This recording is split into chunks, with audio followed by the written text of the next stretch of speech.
નમસ્કાર. હોસ્પિટલમાં ડાયાબિટીક અને હાર્ટ પેશન્ટનો એક પ્રશ્ન મને લગભગ રોજ સાંભળવા મળે છે.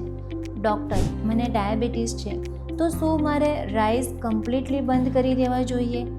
કેટલાક લોકો કહે છે હું માત્ર રોટલી ખાઉં છું કારણ કે રાઈસ સુગર વધારે છે.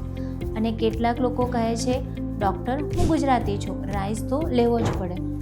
તો આજે આપણે આ જ કન્ફ્યુઝનને સાયન્ટિફિકલી અને પ્રેક્ટિકલી સમજીશું. શું ડાયાબિટીસ અને હાર્ટ પેશન્ટ માટે રાઈસ બેટર છે કે ઘઉં? અને સૌથી ઇમ્પોર્ટન્ટ ક્વોન્ટિટી કેટલી હોવી જોઈએ? સૌથી પહેલાં એક મિથ ક્લિયર કરીએ. પ્રોબ્લેમ રાઈસ કે ઘઉંનો નથી. પ્રોબ્લેમ એ છે કે કેટલી ક્વોન્ટિટી, એટલે કે એક્સેસિવ ક્વોન્ટિટી. આજકાલ લોકો ફૂડને ગુડ અને બેડ કેટેગરીમાં ડિવાઈડ કરી દે છે, પણ રિયાલિટીમાં ડાયાબિટીસ અને હાર્ટ ડિઝીઝમાં સૌથી ઇમ્પોર્ટન્ટ ફેક્ટર હોય છે પોર્શન સાઇઝ અને ઓવરઓલ મેટાબોલિઝમ. જો તમે 4 થી 5 રોટલી ખાઈ રહ્યા છો તો એ પણ સુગર વધારી શકે છે, અને જો તમે ખૂબ વધારે રાઈસ ખાઈ રહ્યા છો તો એ પણ બ્લડ સુગર અને વેટ બંનેને અફેક્ટ કરી શકે છે. એટલે પહેલાં ક્વોન્ટિટી સમજવી ખૂબ જરૂરી છે. હવે ઘઉંની વાત કરીએ. ઘઉંથી બનેલી રોટલી ઇન્ડિયન હાઉસહોલ્ડનું મેજર સ્ટેપલ ફૂડ છે. પણ ડાયાબિટીસ પેશન્ટ માટે પ્રોબ્લેમ ત્યારે શરૂ થાય છે જ્યારે 4, 5 કે 6 રોટલી એક મીલમાં ખાવામાં આવે. એક્સેસિવ વેટ પણ બોડીમાં ગ્લુકોઝમાં કન્વર્ટ થઈ જાય છે અને બ્લડ સુગરને વધારી શકે છે. હવે રાઈસની વાત કરીએ. રાઈસને ડાયાબિટીસનું વિલન બનાવી દેવામાં આવ્યો છે, પણ સાચું એ છે કે કંટ્રોલ્ડ ક્વોન્ટિટીમાં રાઈસ પણ બેલેન્સ ડાયટનો ભાગ બની શકે છે. ઇશ્યુ ત્યારે આવે છે જ્યારે પ્લેટનો અડધો ભાગ રાઈસથી ભરી દેવામાં આવે. માધવબાગમાં અમે પેશન્ટને એક સિમ્પલ ગાઈડલાઇન સમજાવીએ છીએ. જો રાઈસ ખાવો હોય તો એપ્રોક્સિમેટલી 30 ગ્રામ રો રાઈસ કુકિંગ માટે યુઝ કરો, અને જો રોટલી ખાવી હોય તો એપ્રોક્સિમેટલી 30 ગ્રામ ઘઉંના લોટમાંથી 2 રોટલી નાની બનાવો. એટલે કે ફોકસ ક્વોન્ટિટી પર છે, માત્ર ફૂડ આઇટમ પર નથી. હવે પ્રશ્ન આવે છે કે ઘઉં અને રાઈસમાં બેટર કોણ છે? સાચું કહું તો બંને કરતાં પણ વધારે ઇમ્પોર્ટન્ટ એ છે કે તમે એમની સાથે શું ખાઈ રહ્યા છો. જો તમારી પ્લેટમાં માત્ર રાઈસ કે માત્ર રોટલી છે તો સુગર સ્પાઇક જલ્દીથી થઈ શકે છે. પણ જો પ્લેટનો અડધો ભાગ સલાડ અને વેજીટેબલથી ભરેલો છે, સાથે પ્રોટીન સોર્સ છે અને કંટ્રોલ ક્વોન્ટિટીમાં રાઈસ કે રોટલી છે, તો બ્લડ સુગર રિસ્પોન્સ ઘણો બેટર થઈ શકે છે.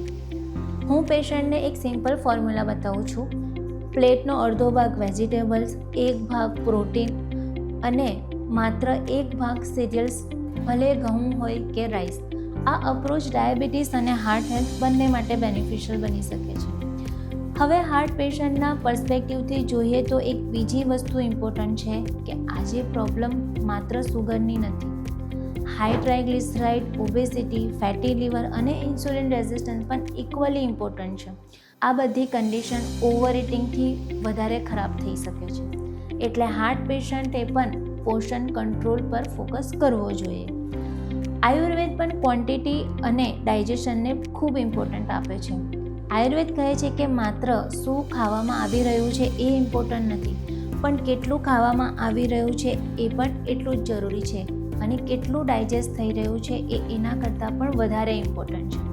એટલે ડાયાબિટીસ અને હાર્ટ ડિઝીઝમાં માઇન્ડફુલ ઇટિંગ બહુ જરૂરી હોય છે. હવે કેટલીક પ્રેક્ટિકલ ટિપ્સ જોઈએ. ખાવાનું શરૂ કરતાં પહેલાં સલાડ ખાવાનું રાખો. ડિનર હલકું રાખો. રોટલી કે રાઈસ બંનેને લિમિટેડ ક્વોન્ટિટીમાં રાખો. અને ખાવાનું ખાધા પછી 10 થી 15 મિનિટ વોક ખૂબ જરૂરી છે. આ સિમ્પલ હેબિટ બ્લડ સુગર અને મેટાબોલિઝમ બંનેને સપોર્ટ કરી શકે છે. માધવબાગમાં પણ ફોકસ માત્ર રાઈસ કે ઘઉંને બ્લેમ કરવા પર નથી હોતું. અમે overall metabolism, weight management, diabetes control અને લાઇફસ્ટાઇલ કરેક્શન પર કામ કરીએ છીએ. કારણ કે જ્યારે ક્વોન્ટિટી અને લાઇફસ્ટાઇલ બંને ઇમ્પ્રૂવ થાય છે ત્યારે જ લોંગ ટર્મ રિઝલ્ટ મળે છે. તો ફાઇનલ વાત યાદ રાખો, ડાયાબિટીસ અને હાર્ટ પેશન્ટ માટે પ્રશ્ન એ નથી કે રાઈસ બેટર છે કે રોટલી.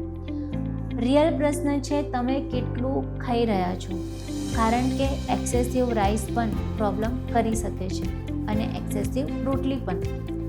કંટ્રોલ ક્વોન્ટિટી, બેલેન્સ પ્લેટ અને એક્ટિવ લાઇફસ્ટાઇલ જ લોંગ ટર્મ હેલ્થનું સિક્રેટ છે. જો તમને ડાયાબિટીસ, વેટ લોસ કે હાર્ટ હેલ્થ સંબંધિત કોઈ પણ પ્રશ્ન હોય તો કમેન્ટ સેક્શનમાં જરૂરથી પૂછો.